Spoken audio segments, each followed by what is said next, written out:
ஆண்டவரும் உலக இரட்சகருமாகிய இயேசு கிறிஸ்துவின் இனிய நாமத்தினாலே உங்களை வாழ்த்துகிறேன். இன்று நாம் தியானிக்கக்கூடிய தேவ வார்த்தையானது மார்க் 5:34. அவர் அவனை பார்த்து, மகனே, உன் விசுவாசம் உன்னை இரட்சித்தது, நீ சமாதானத்தோடே போ, உன் வேதனை நீங்கி சுகமாயிரு என்றார். அன்பான சகோதர சகோதரிகளே, இந்த புதிய காலை வேளையில் ஆண்டவர் நமக்கு கொடுக்கும் ஒரு ஆறுதலான செய்தி இதுவாகும்.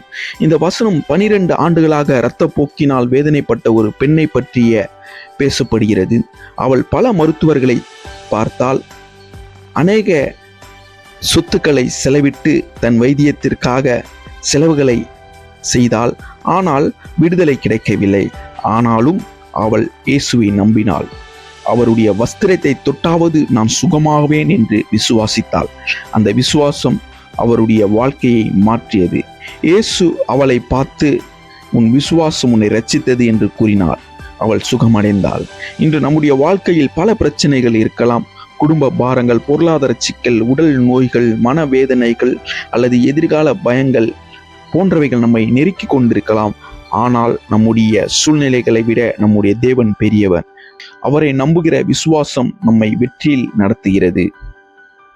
இயேசு அவளுக்கு 3 ஆசீர்வாதத்தை அளித்தார். முதலாவது இரட்சிப்பு. உன் விசுவாசம் உன்னை இரட்சித்தது. விசுவாசம் நம்மை தேவனிடத்தில் இணைக்கிறது.